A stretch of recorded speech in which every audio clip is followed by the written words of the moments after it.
TPMs and they can get to them over a network, people are going to start taking those routes of attack. And so I see there are two cases where there's a lack of expertise in both fields, but there's some mutual expertise. So kind of what I saw the merge, what I call the merge.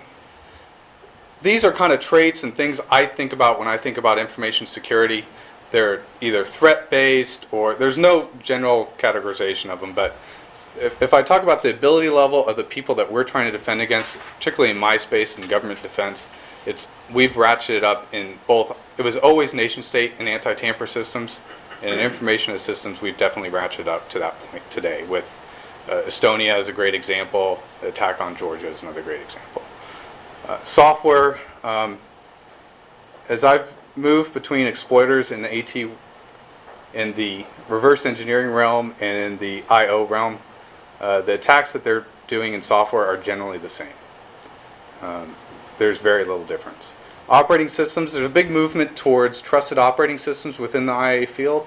We're looking at a lot of the operating systems that we've used in embedded systems, mainly for reliability that's needed within a weapon application, are now being used or thought of being used in information assurance fields. So like Green Hill's Integrity software is a good example of that, where people are looking at installing those on client-side machines, on laptops. And there are projects doing that today. Hardware. In anti-tamper, this is where there are some differences. We're very focused on trusted hardware resistant to sophisticated tools and techniques. The issue with defending against the kind of exploitation we're worried about is the article is going to be in the hands of the adversary, and they can do anything they want with it. And so in anti-tamper fields, generally what people tell you at the robust end of anti-tamper is any form of software protection is completely meaningless. It's just not the level they work at, because they're always going to work at that deeper level where the software isn't important to the attacker. They're going to compromise the hardware first and get to the software that way. Interesting thing about IA is that you've always had to work on untrusted hardware. People have never really thought about that. Sometimes they've implied their trust or just said, well, it's a problem I can't really deal with, it's too hard. But you're certainly going to have to move to the state where you're going to have to assume all the hardware you're working on, the clients, the servers, is all untrusted. And you see this movement towards TPMs, which is actually a similar model that has started quite some time ago in anti-tamper worlds. Targets. The targets are very the same. In both systems, the adversary is trying for system alteration, albeit for somewhat different reasons. In the anti-tamper realm, we have what we call the crown jewels are called CPI, and that's what that means. So similarly, there's some data that's the crown jewels that you're trying to protect with an IA system. We're trying to defend it against countermeasure development, where somebody understands the algorithms in that radar system to make their missile resistant to it or jammers resistant to it. And that's a little bit different versus the persistence in backdoors. That's usually not much of a big deal in AT. AT is best when designed up front because it's very expensive to try and protect something after the fact. I think that's actually true for your customers that you're going to supply information assurance products to as well. The difference is that our products go out and live for 30 years that we're trying to defend with AT versus IA systems refresh probably every 18 months or so today. Countries. This one's pretty interesting too, at least in the realm of anti-tamper. Thankfully, a lot of the greatest capability lies with our allies. And so our threat was somewhat limited by those folks who aren't our allies. Unfortunately, the availability of tools, the outsourcing of capability has resulted in pretty much everybody having access to the techniques, even if those techniques aren't available to them indigenously in that country. They can farm out the capability of reverse engineering something and just get the results back. And of course, you got to deal with anybody who's got high-speed internet access. That's a tricky proposition. I talked about the timelines, and the answer is always the same. The attacker always wins. This is always the case. So we got to think about what we're going to do about that. And so I call this emerge as if they're coming together, everything's not going to be equal. What I'm seeing is that the technologies being applied, both in attack and in defense, are very similar. The reasons are different. But we should look for unified technology solutions that address all the reasons. So, looking for information security across. So I'm going to talk about 2 lessons learned from anti-tamper field that I think have direct applicability to you in information assurance field, information security field. The first is specification methodology. And I apologize up front. I realize you're in academia and students, but one day you're going to have to deal with customers. And they're really a pain in the butt. This isn't being recorded, right? No. Okay, speak good. freely. We got that part out. Yeah. And the problem with security, as is the problem, there's only two fields that are this way: security and safety. How much safety do you want? I want to be safe. How much security do you want? Well, I want it to be secure.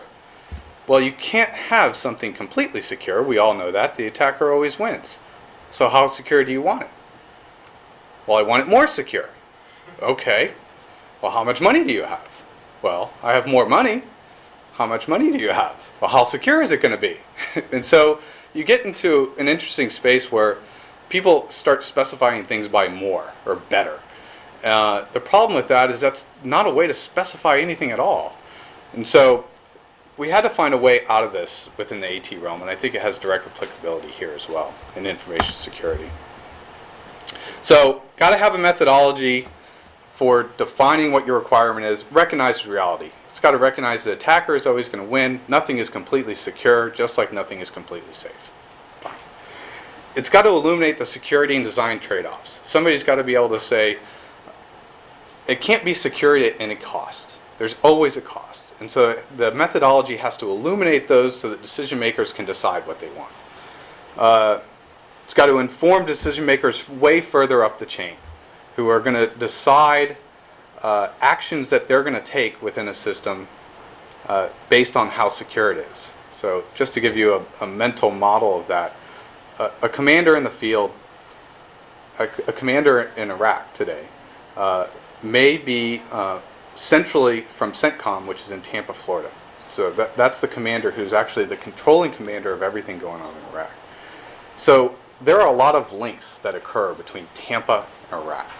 And so the trustworthiness of the information that they receive back there in Tampa has a great impact on what they decide to do. And so decision makers need to know exactly, in some sense, how secure their system is, where are its weaknesses, so they can then inform their decisions. Believe it or not everybody is a great designer. Not everybody wants to design a perfectly secure system. So a really good specification methodology will actually remove the variability that exists within the final system that's delivered, no matter who the designer is. And it'll also ease some independent assessment, so somebody really can get a good feel for what they got. So my answer to this is trees. In fact, it's 2 trees.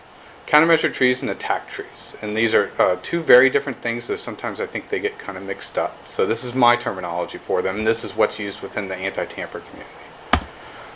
So, countermeasure trees always have to begin with an objective. Always, always, always.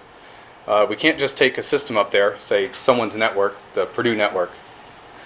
What you have to put up there is that somebody's going to try to get some particular send of data, for instance. Then you got to know something about the system itself. Where is the system? In this case, somebody's going to steal my car, but first I got to know, where is my car? Am I driving my car down the road? Is it parked in a garage? Is it always breaking down so it's always at the mechanic? Bear with me, people. This is going to be a simplified version of what's going on. Normally, by the way, these trees would be maybe as many as 50, 60, 70 nodes down. So we're going to try and really shorten it up here. So first you need to know information about the system. What you quickly find is that there's always low-hanging fruit in any design. And so in the case of this, well, I'm just going to remove the keys from the car. That'll prevent them from stealing it. In some of the systems that we work with, we're going to encrypt the data that's at rest and take the keys with us. Very often in almost all these systems, there's always a case where you're taking a big piece of sensitive information and you're